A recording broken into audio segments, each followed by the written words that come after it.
Shortly after attaining independence from Britain in 1960, Nigeria emerged as one of the most promising countries in the Southern Hemisphere. Her bright prospects soon earned her the reputation of the Giant of Africa. Nigeria's strength is her vast and numerous human as well as natural resource endowments. With a population of more than 120 million people, Nigeria does not only account for 75% of West Africa's population of 160 million people, Nigeria is also the most populous African country. Indeed, 1 in every 5 black persons in the world is a Nigerian. Her citizens are renowned over the world for their brilliance and enterprise in virtually all spheres of human endeavor. Nigeria's largely youthful population comprise well-educated, vibrant, and highly talented young men and women. Although the country is better known as the world's 6th largest producer of oil, Nigeria is fundamentally an agrarian country. Beneath her soil also lie some of the world's most precious solid minerals. In spite of nature's generosity to Nigeria and some developmental strides that were made within the first 40 years of independence, Nigeria is yet to realize her potentials. Development experts have attributed the country's underperformance to Nigeria's military that ruled the country for 3 out of her 4 decades of existence as an independent nation-state. However, with Nigeria's return to democratic rule in 1999, under the leadership of the world-acclaimed statesman, President Olusegun Obasanjo, the Giant of Africa has been placed on an irreversible path to prosperity. Nigeria is a pivot point on which the future of all Africa and much of the world will turn. I am very glad that that country is in the hands of this leader today.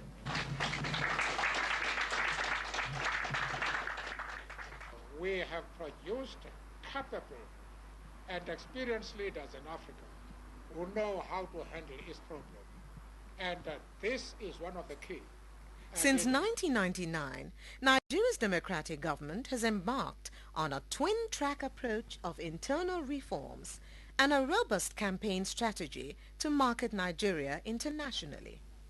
The consensus of opinion is that the first 4 years of the country's new dispensation was devoted to the laying of a solid foundation for Nigeria's launch to greatness. Between May 1999 and May 2003, deliberate efforts were made to foster political cohesion, while a number of domestic reforms were also undertaken to rid the nation of corruption and other social vices. Security of life and property has also been accorded top priority. In order to aggressively combat corruption, the establishment of an anti-corruption commission was one of the first steps that were taken by the administration. A similar commission was also set up to deal with economic and financial crimes. The Nigeria police has been fundamentally restructured, while efforts at modernizing it have continued unabated. Consequently, the rate of violent crime has been on the decline. The task of reviving the nation's infrastructure has also been taken up headlong. The administration is committed to the provision of necessary and adequate infrastructure that can foster an internationally competitive environment for economic activities.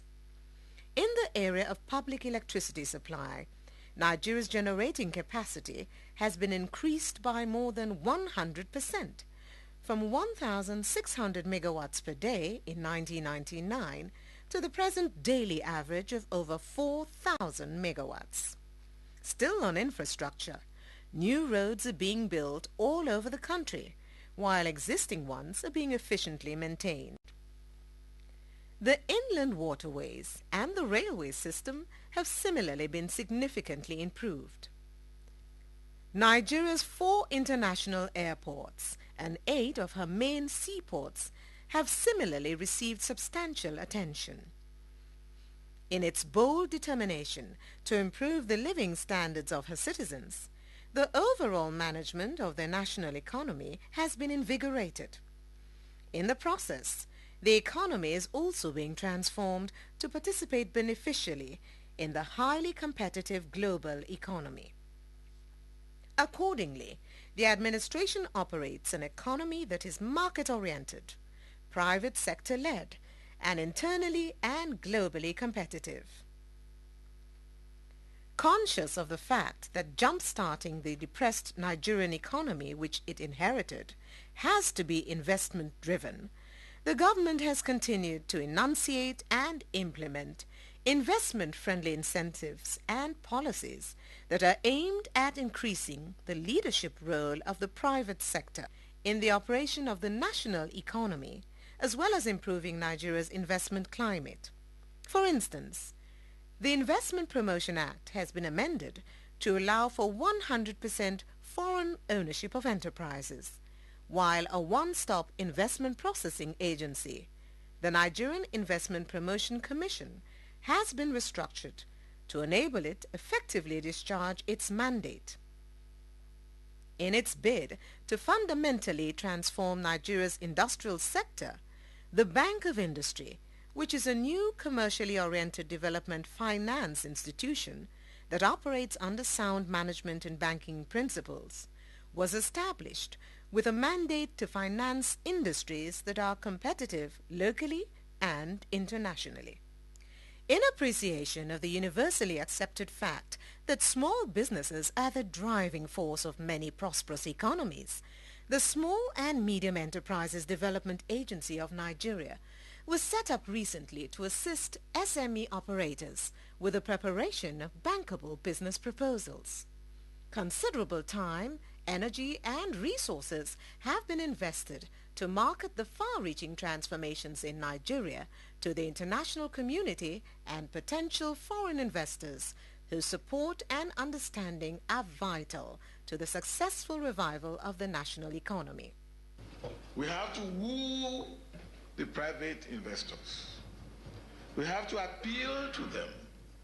We have to induce them. We are more of a gas country than an oil country. Secondly, we have solid mineral. The solid mineral sector of our resources have really been untapped. Then, of course, there is manufacturing. A market of 120 million going to be about 210 million. You cannot say. In appreciation of these laudable developments, the international community's perception of Nigeria has improved considerably. It is in this light that Nigeria has more than at any time in its history played host to world leaders and their emissaries, as well as potential investors who have, in recent years, visited the country to check out the new-look Nigeria. It is indeed noteworthy that 2 serving presidents of the United States of America visited Nigeria within 2 years. The significant positive responses to the wind of change blowing across Nigeria have been manifested by the increase in local and foreign direct investments since 1999.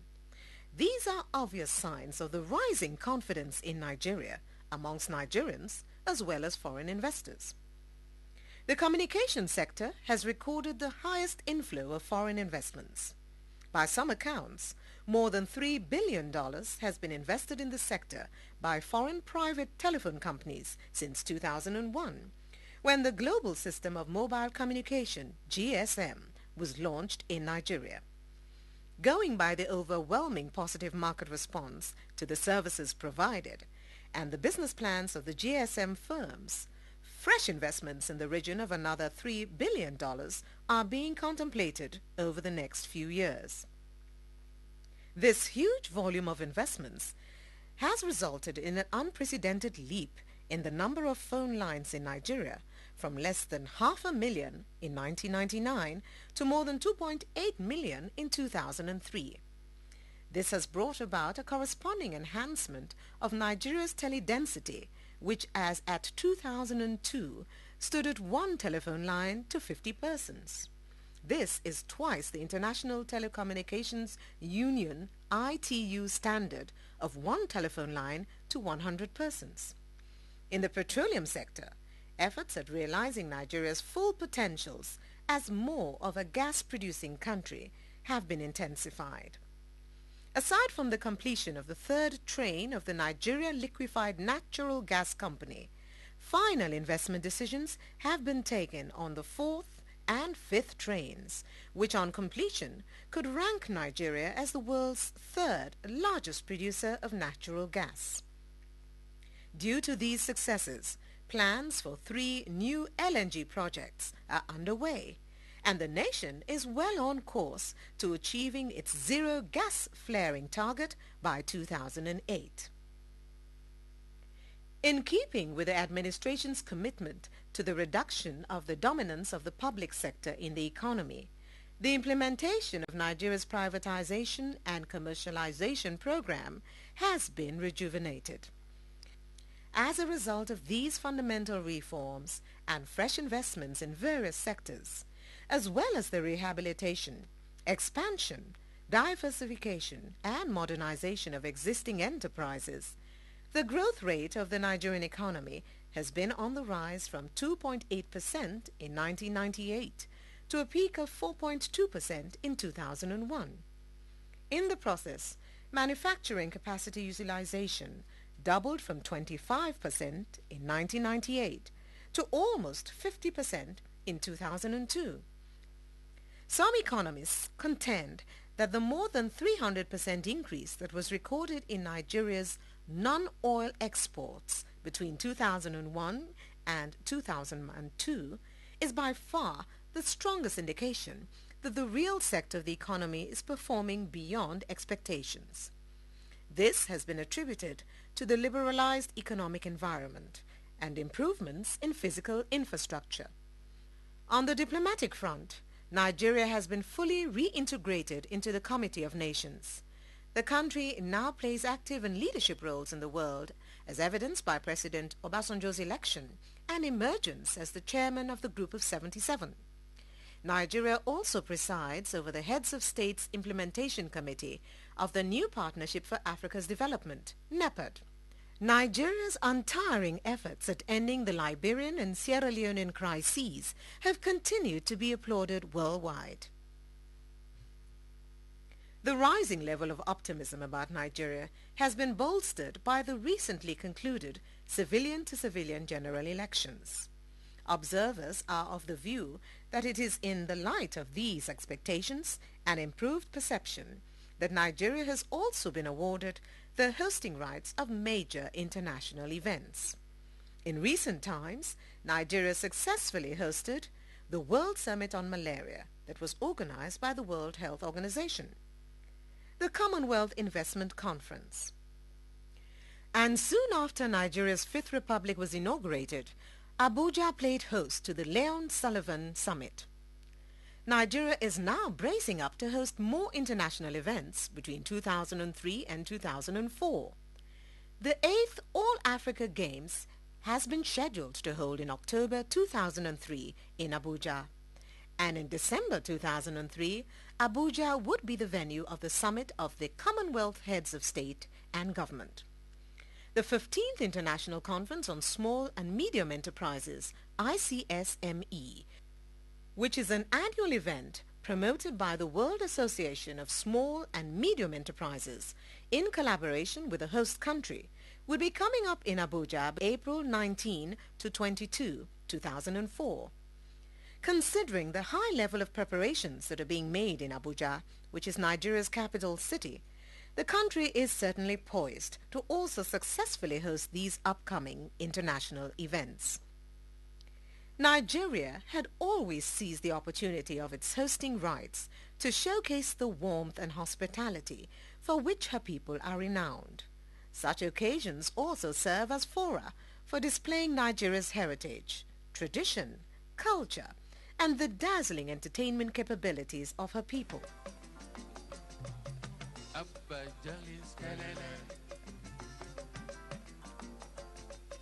bring the new Tiwani.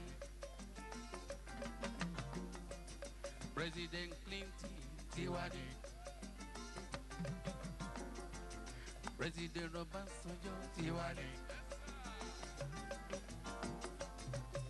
Easy motion tourist. Fireman. President Clinton Lerie. Fireman. Handsome man. President Clinton.